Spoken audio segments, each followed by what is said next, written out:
Next method जो है वो कहलाता है केमिकल मेथड। केमिकल मेथड में बेसिकली स्पर्मिसाइडल एजेंट्स यूज़ होते हैं या स्पर्मिसिड्स जिनको कहा जाता है, और ये टैबलेट की फॉर्म में या फिर स्प्रेज और जेलीज और क्रीम्स और पेस्ट की फॉर्म में होते हैं।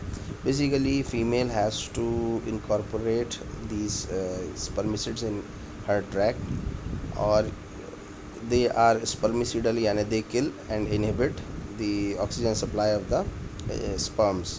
तो स्पर्म्स जो हैं वो किल होना शुरू हो जाते हैं। अब अगर फ़र्ज़ करें क्वाइटस हो भी जाए तो स्पर्म्स जो हैं वो किल हो जाते हैं। मैक्सिमम चांस जो है वो कम हो जाता है फर्टिलाइजेशन का। बहरहाल मेथड है, और लेकिन इसके साइड इफ़ेक्ट्स भी होते हैं, क्योंकि ये जो स्पर्मिसिडल्स हैं ये हैं तो केमिकल्स ही ना। तो केमिकल जो है वो फीमेल रिप्रोडक्टिव ट्रैक में इरिटेशन कॉज कर सकता है, इन्फ्लेमेशन कर सकता है। इसका एक्सेसिव यूज़ जो है वो प्रॉब्लम ला सकता है फीमेल साइड पर। बहरहाल तो ये दो मेथड्स होते हैं, ठीक है जी। दो तीन तरीक़े हैं, जेली, क्रीम, पेस्ट या फिर फोम टैबलेट्स। मैकेनिकल मेथड से मुराद ये है कि अब इसमें बाकायदा जो है कोई ना कोई फ़िज़िकल बैरियर आएगा जिसके तहत स्पर्म्स जो हैं वो आगे मूव नहीं कर पाएंगे। और याद रखें ये जो स्पर्म्स का जो मूवमेंट है ये लोअर रिप्रोडक्टिव ट्रैक से up towards the fallopian tube जा सकता है।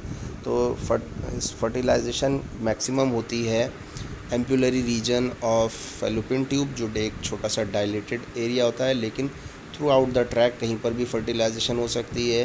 ज़्यादातर चांसेस जो हैं वो ampullary region of fallopian tube होता है, फिर लोअर फैलोपियन ट्यूब होता है, और यूट्रस, ठीक है। और कंसीव जो है ना वो यानी जो फर्टिलाइज्ड एग है जिसे हम जाइगोट कहते हैं, वो आकर कंसीव होता है, ठहरता है mostly posterior wall of the uterus में। अब सारा ये जो कंसेप्शन का पूरा मेथड है और फर्टिलाइजेशन का मेथड है, इसको अगर रोकना है तो एक मैकेनिकल मेथड भी अप्लाई किया जाता है जिसके तहत स्पर्म्स जो हैं वो आगे मूव ही नहीं कर पाते होते हैं, ठीक।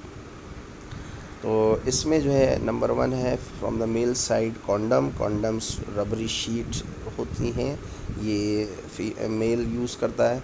सिंपल मेथड है, इफ़ेक्टिव है, इजीली अवेलेबल होता है, इजी टू यूज़ है, साइड इफ़ेक्ट्स इसके नहीं हैं, मेल साइड पर कोई ज़्यादा साइड इफ़ेक्ट नहीं होता, और ये लुब्रिकेंट से भी लुब्रिकेट भी हुआ होता है ताकि कोई फ्रिक्शन का अमल ना हो, इरिटेशन ना हो मेल साइड पर। अच्छा, फिर ये एसटीडीज़ के लिए प्रोटेक्शन है।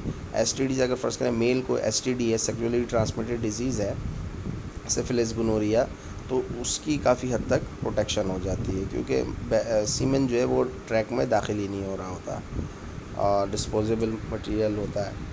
इसी तरीके से डायफ्राम्स यूज़ होते हैं। डायफ्राम्स भी फ़िज़िकल बैरियर्स हैं, ये फ़ीमेल साइड पर यूज़ होते हैं, फ़ीमेल रिप्रोडक्टिव ट्रैक में इसको इंसर्ट कर दिया जाता है, और फीमेल जो है उसको ख़ुद इनकॉर्पोरेट कर सकती है।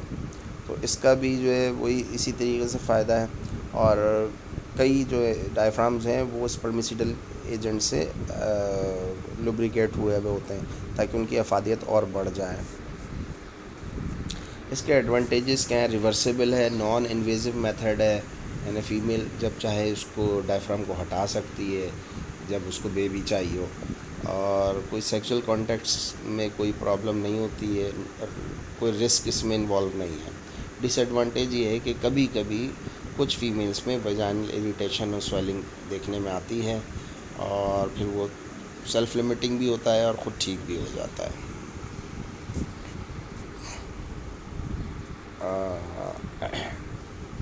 इंट्रा यूटेराइन डिवाइसेस हैं। इंट्रा यूटेराइन डिवाइसेस में ख़ास तौर पे कॉपर टी जो है वो मशहूर है। इसके अलावा लिपल्स लूप है, ये भी फ़ीमेल यूज़ करती है, और इसमें 2 टाइप्स आती हैं, मेडिकेटेड और नॉन मेडिकेटेड। नॉन मेडिकेटेड में कोई दवा शामिल नहीं होती, मेडिकेटेड में दवा शामिल होती है। दवा से मुराद बेसिकली उसमें हार्मोन्स होते हैं। ईस्ट्रोजन, प्रोजेस्टेरोन, आपको याद है कि होना चाहिए कि ईस्ट्रोजन प्रोजेस्टेरोन जो है वो फीमेल रिप्रोडक्टिव ट्रैक में उसकी थिकनिंग जो है उसमें इजाफ़ा करता है। अब जब फ़र्ज़ करें एंडोमेट्रियम में थिकनिंग हो जाएगी, उसकी लाइनिंग में थिकनिंग हो जाएगी तो स्पर्म्स को ट्रैवल करने में दिक्कत होगी। तो एक तो ये इसका डबल एक्शन फ़ायदा होता है, और एक ख़ुद फिज़िकल बैरियर भी है ये। कुछ जो हैं वो आइंस रिलीज़ करते हैं, तो आइंस भी जो है वो भी जो है रिटार्ड कर देते हैं स्पर्म की मूवमेंट को। ये कुछ उसकी तस्वीर है, जैसे ये कॉपर टी है, ठीक है जी। कॉपर टी CU-T और CU7 इसके नाम से आता है। और प्रोजेस्टेरॉन रिलीज़ भी इंट्रायूटेराइन डिवाइसेस होती हैं। प्रोजेस्टेरॉन मैंने आपको बताया कि ये थिकनिंग को बढ़ाएगा, लाइनिंग को। एडवांटेजेस सिंपल हैं, इंसर्जन नॉट रिक्वायर हॉस्पिटलाइजेशन, खुद लेडी कर सकती है, ये गायनेकोलॉजिस्ट सिखा देती है, बता देती है, और सेक्सुअल एक्ट से कोई इंटरफेरेंस नहीं होता इसमें।